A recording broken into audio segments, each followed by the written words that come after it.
Hello दोस्तों, कैसे हैं आप लोग। आज मैं आप लोगों के सामने एक आज जैसी बात हुई जिसको लेके मुझे लगा कि बात करना ज़रूरी है, और इसीलिए मैं आप लोगों के सामने जो है ये मुझे लगा एक वीडियो मुझे बनाना चाहिए। तो आज नरेंद्र मोदी जो हमारे देश के प्रधानमंत्री हैं वो सदन में आते हैं और मतलब हमेशा की तरह जो अपने चिर परिचित अंदाज में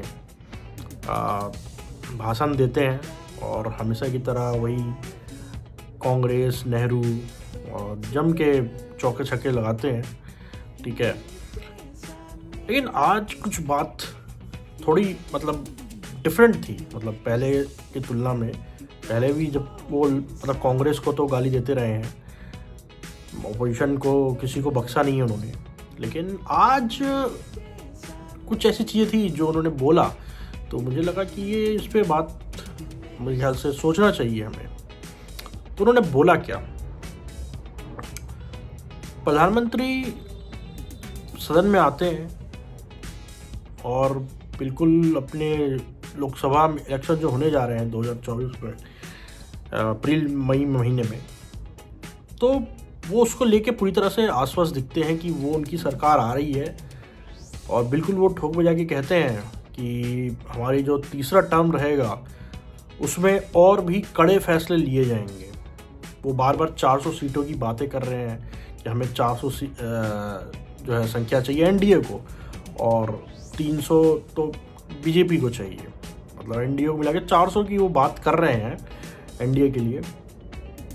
तो आखिर ये क्यों 400 की बात कर रहे हैं, या क्यों आज उन्होंने इस तरह की बात की कि जो तीसरा टर्म आएगा, तो उन्होंने इशारा किया कि कुछ बहुत बड़े फैसले जो हैं वो थर्ड टर्म में लिए जाएंगे। तो क्या है वो फैसले? हालांकि सवाल तो मीडिया में भी होना चाहिए था कि वो किन फैसलों के बारे में बात कर रहे थे, क्या थे वो फैसले जो वो सोच रहे हैं। क्योंकि उन्होंने जब बोला इस बात को कि और भी कड़े फैसले लिए जाएंगे, तो उनके कहीं ना कहीं माइंड में ये चीज़ें होंगी कि वो क्या आगे करना, उनका प्लान क्या है, वो क्या करना चाह रहे हैं आगे। तो जो ये कहीं इसका संविधान बदलने से लेके कोई लेना देना तो नहीं है? क्या उन्होंने इनडायरेक्ट वे में ये तो नहीं कहा कि हम संविधान को बदलेंगे? देखिए, बहुत सारे लोग हैं जो संविधान में आस्था रखते हैं, जो लोकतंत्र में आस्था रखते हैं, वो बार बार बता रहे हैं, बार बार इस चीज़ पे वो डर जाहिर कर रहे हैं कि ये सरकार जो है जिस तरीके से अपने खासकर दूसरे टर्म में और खासकर हालिया दिनों में जो चली है, जिस प्रकार से एक जिसे बोलते हैं हिंदुत्व को लेके और जो मेजोरिटेरियनिज्म को लेके जो पूरी सरकार चल रही है, और जिस तरीके से वो खुल के अब वो सामने आके इस चीज़ पे बात कर रहे हैं, चाहे राम मंदिर का मुद्दा रहा हो, या उसके बाद से जिस तरीके से माहौल देश में ख़राब हो रहा है, फिर हमें ये चीज़ देखिए, चाहे जितना भी लोग बोलते रहे हो सबका साथ सबका विकास ब्ला ब्ला ब्ला ब्ला, लेकिन कथनी और करनी में इतना अंतर क्यों है?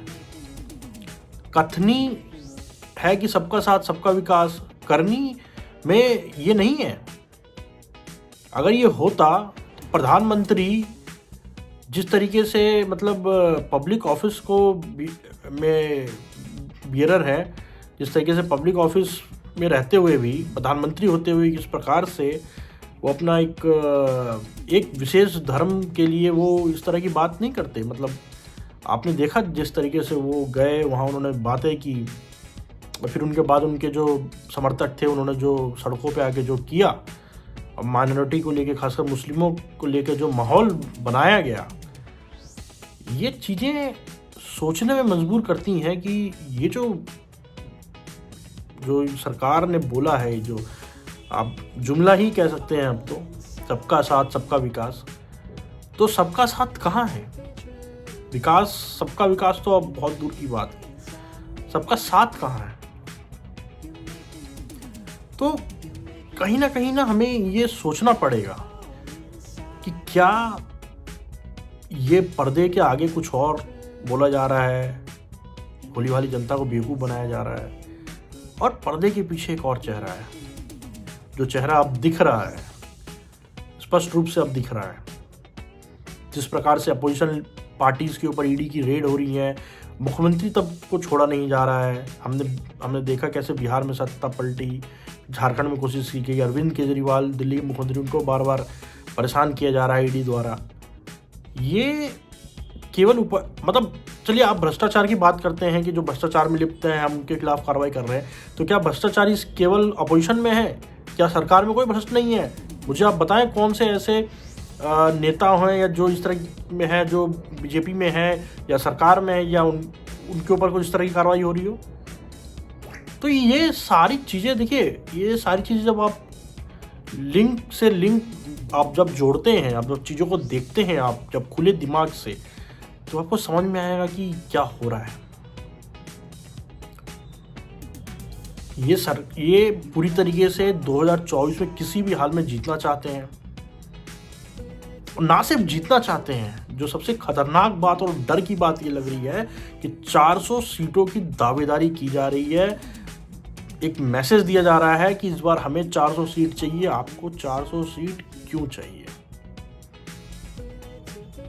ऐसा क्या आप करना चाहते हैं जिसके लिए आपको 400 सीट की जरूरत पड़ेगी?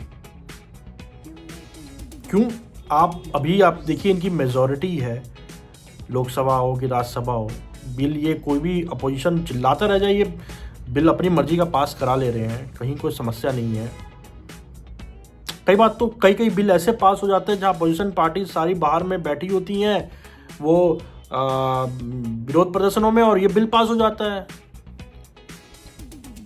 तो फिर 400 सीट की जो तलब है ये क्यों है?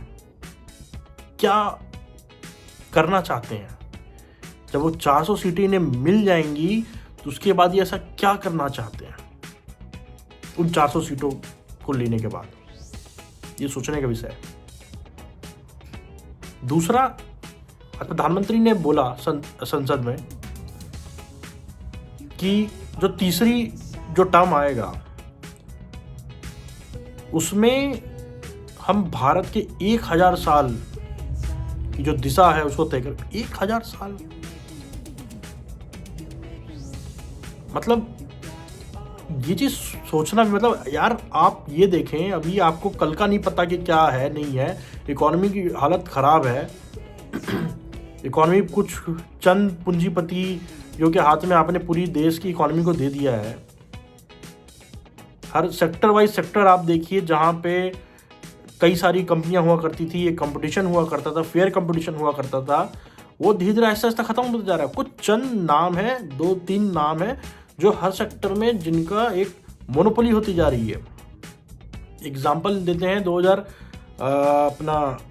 2016 से पहले जो अपना जियो का जो लॉन्च हुआ था, उससे पहले आप चले जाएं तो टेलीकॉम सेक्टर में कितनी सारी कंपनियां थी। आप उंगलियों पे गिने, आपको समझ में आएगा। और आज आप जब देखेंगे तो आप पाएंगे कि 2-3 कंपनियां हैं मेजर, उससे आगे कुछ नहीं है। तो ये चीज अब हर सेक्टर में होता जा रहा है। हर धीरे धीरे ये उद्योगपति जो 2-3 घराने हैं, ये क्यों इनको इतना एक्सेस मिल रहा है, या क्यों अभी हालिया हमने देखा पेटीएम का भी जो हुआ है, तो क्या पेटीएम भी कहीं ना कहीं बलि चढ़ा है किसी उद्योगपति के लिए? ये कुछ ऐसे सवाल हैं जो मुझे लगता है कि हमें सोचना पड़ेगा कि क्यों उनको 400 सीटें चाहिए, ये 400 सीटों से क्या करना चाहते हैं। और जो हमारे जितने भी जो लोकतंत्र में विश्वास रखते हैं, जो संविधान में विश्वास रखते हैं, जो न्याय व्यवस्था में विश्वास रखते हैं, वो सब इस बात को पे ऊपर डर जाहिर कर रहे हैं कि आगे तीसरी दफ़ा आते हैं तो क्या उसके बाद भारत का लोकतंत्र ख़त्म हो जाएगा। देखिए, जो हमारी स्थिति है आज के डेट में, हम कहीं ना कहीं बिल्कुल महिमा मंडित हमने किया है कि एक शख्स को, और उसके पीछे पूरा हम जिस तरीके से देख रहे हैं, क्या लोकतंत्र पर खतरा है?